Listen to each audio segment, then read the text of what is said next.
नमस्कार दोस्तों, आप देख रहे हैं विधिक अध्ययन और मैं हूं आपका मित्र एडवोकेट जयेश पांचाल।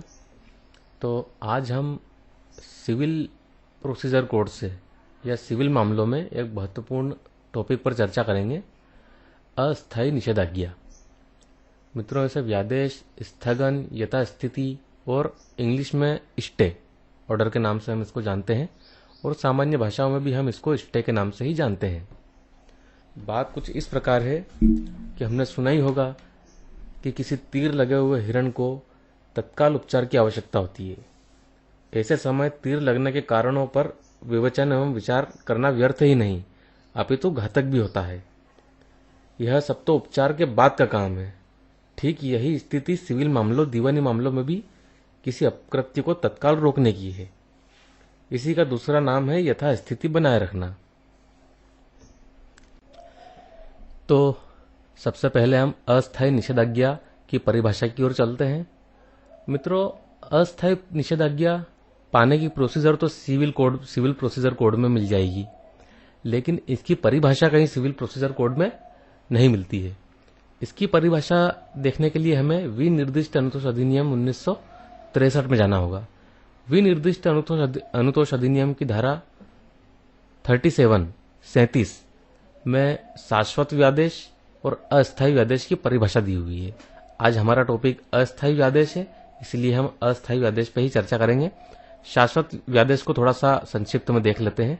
शाश्वत व्यादेश की प्रक्रिया केवल अंतरिम निर्णय से ही प्राप्त की जा सकती है। इसका मतलब ये है कि शाश्वत व्यादेश अगर किसी पार्टी को चाहिए तो वो फाइनल जजमेंट के माध्यम से ही या डिक्री के माध्यम से ही प्राप्त कर सकता है। चलते वाद में या चलते केस में बीच में शाश्वत व्यादेश नहीं मिल सकता है। तो शाश्वत व्यादेश एक अंतिम फाइनल निर्णय वाली बात हो गई। तो इसलिए शाश्वत व्यादेश का एरिया दायरा बहुत बड़ा है, इसलिए हम इस पे बाद में चर्चा करेंगे। सबसे पहले हम अस्थायी व्यादेश पे चर्चा करते हैं। तो अस्थायी व्यादेश को पाने की जो प्रक्रिया है वो सिविल प्रोसीजर कोड 1908 में दी हुई है। सिविल प्रक्रिया संहिता 1908 के आदेश 39 नियम 1 में कुछ परिस्थितियां बताई गई है, कुछ दशाएं बताई गई है, जिन दशाओं में अस्थायी व्यादेश न्यायालय के माध्यम से हमें प्रदान किया जाता है। अस्थायी व्यादेश की एक महत्वपूर्ण विशेषता है कि यह वाद के किसी भी प्रक्रम पर प्राप्त किया जा सकता है। यानी कि वाद निर्णय के पहले प्राप्त किया जा सकता है, वाद लगाने के बाद किसी भी प्रक्रम पे इसको आवेदन के माध्यम से प्राप्त किया जा सकता है। इसको पाने की प्रक्रिया सीपीसी के आदेश 39 नियम 1, 2 एवं 3 में मुख्य रूप से दी गई है। तो आइए चलते हैं, पता करते हैं, ये जानते हैं कि अस्थायी व्यादेश किन दशाओं में दिया जाता है, किन परिस्थितियों में न्यायालय के द्वारा स्टे किसी प्रॉपर्टी के ऊपर दिया जाता है। इन परिस्थितियों को समझते हैं। देखिए, आदेश 39 नियम 1 में 3 बातें हैं या मान के चलो कि 3 दशाएं हैं, क्योंकि कानून में दशाएं शब्द का उपयोग किया गया है। तो 3 दशाएं हैं ऐसी जिन दशाओं के आधार पर कोर्ट द्वारा स्टे किसी प्रॉपर्टी के संबंध में प्रदान किया जाता है। तो पहली दशा है इसकी, कोई पक्षकार वादग्रस्त संपत्ति का दुर्व्ययन करेगा। दुर्व्ययन का मतलब होता है, मैंने यहाँ पर स्पष्ट रूप से लिख रखा है ताकि आप लोगों को समझने में आसानी हो।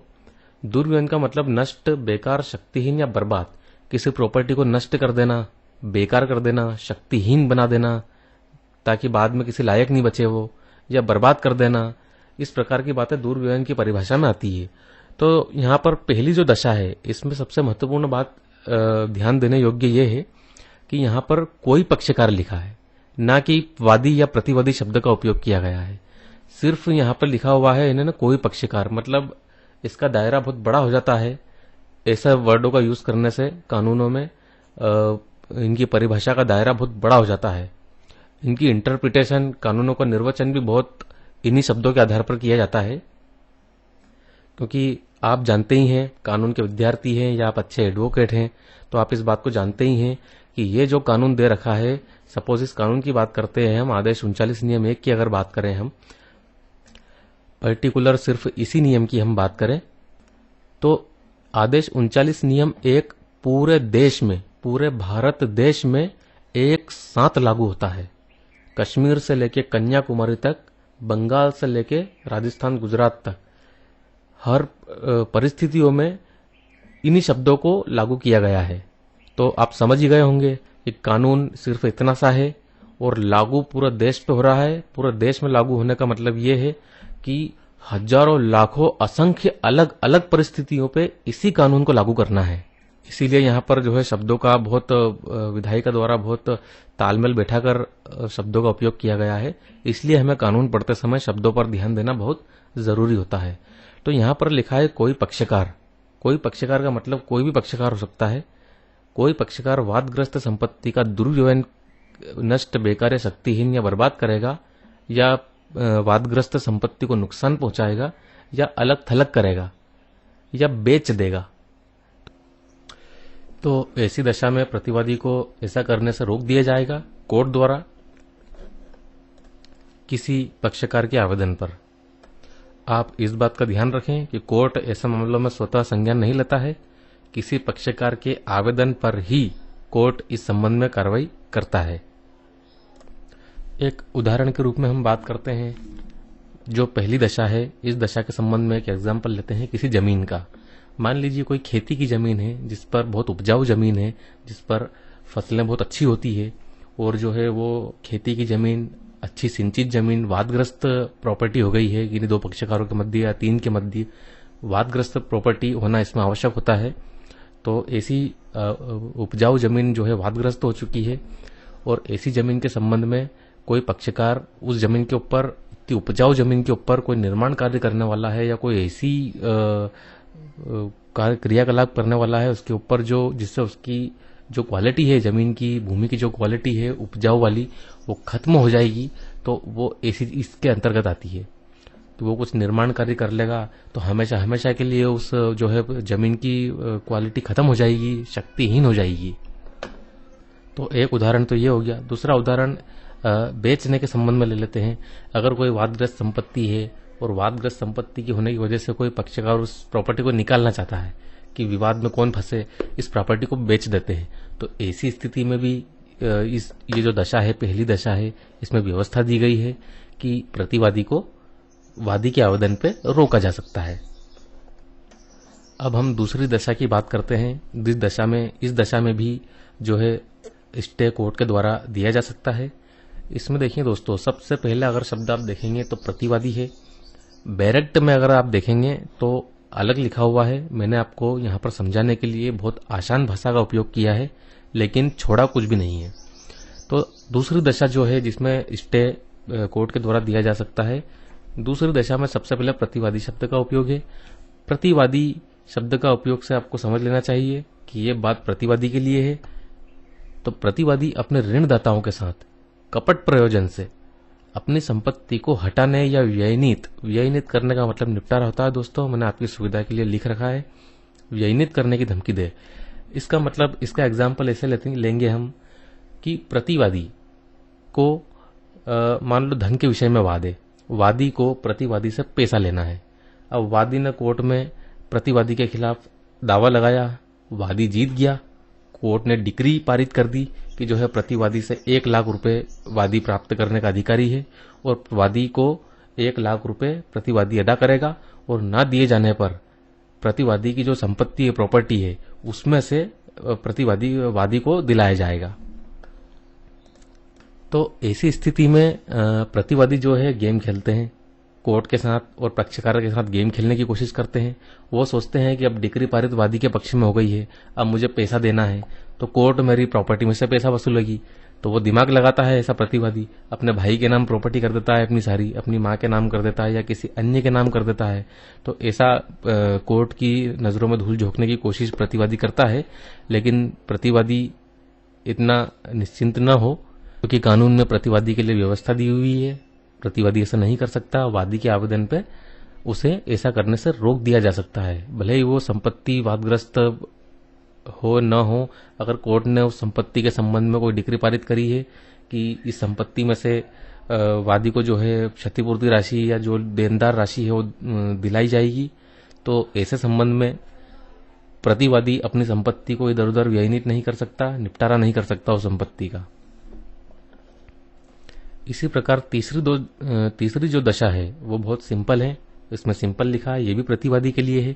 प्रतिवादी वादी को वादग्रस्त संपत्ति से बेकब्जा करने की धमकी देता है। यह वादी को संपत्ति जो वादग्रस्त है के संबंध में अन्य क्षति कारित करने की धमकी देता है। ऐसी स्थिति में भी वादी के द्वारा जो है कोर्ट में आवेदन दिया जा सकता है स्टे के लिए, तो कोर्ट उसे स्टे प्रदान कर सकती है। इस तरह से मित्रों हमने आदेश 39 नियम 1 को समझा है। अब हम आदेश 39 नियम 2 को समझते हैं, जो कि बहुत आसान है। सिर्फ 2 पॉइंट इसमें दिए हुए हैं। पहला पॉइंट जो है संविदा से संबंधित है। इन्हीं 2 पक्षकारों के बीच कॉन्ट्रैक्ट होता है और उनकी बाध्यता होती है कि उस कॉन्ट्रैक्ट का पालन करें। तो ये नियम भी संविदा से संबंधित है। तो आइए हम पहले इसको पढ़कर देख लेते हैं। आदेश 39 नियम 2 का पहला पॉइंट है संविदा भंग करने से या अन्य क्षति करने से प्रतिवादी को रोकना। यानी कि वादी और प्रतिवादी में एक संविदा होती है, जिसमें अगर प्रतिवादी उस संविदा का उल्लंघन करता है तो स्वाभाविक है कि वादी को नुकसान होना ही है। तो प्रतिवादी के द्वारा संविदा भंग करने से जो वादी को नुकसान होता है या रोज रोज जो नुकसान हो रहा है, निरंतर जारी है नुकसान, उसको रोकने के लिए प्रतिवादी को व्यादेश की आवश्यकता होती है। प्रतिवादी को नहीं, वादी को तत्काल व्यादेश की आवश्यकता होती है। आगे लिखा है भले ही वादी ने वाद में प्रतिकर मांगा या न मांगा हो। अब इसमें यह जरूरी नहीं है कि वादी ने जब वाद लगाया था न्यायालय में, जब उस वाद में प्रतिकर नहीं मांगा, ऐसा इसमें जरूरी नहीं है। वादी ने वाद में प्रतिकर मांगा या न मांगा हो, दोनों ही परिस्थिति में प्रतिवादी के विरुद्ध व्यादेश जारी किया जा सकता है, स्टे ऑर्डर जारी किया जा सकता है। इसको हम एक बहुत सिंपल से उदाहरण से समझते हैं। माना कि मैं एक कंपनी का मालिक हूं, मुझे कंपनी में 1 महीने के लिए सिक्योरिटी की अत्यंत आवश्यकता है। अब मैंने किसी सिक्योरिटी कंपनी से कॉन्ट्रैक्ट किया कि आप जो है मुझे 1 महीने तक सिक्योरिटी प्रोवाइड करवाएंगे। अब मान लो हम दोनों के बीच, सिक्योरिटी कंपनी के बीच और मेरे बीच कोई विवाद हो गया, तो कॉन्ट्रैक्ट होने के बाद भी सिक्योरिटी कंपनी मुझे सिक्योरिटी प्रदान नहीं करती है, तो मुझे मेरी कंपनी में रोज रोज नुकसान हो रहा है।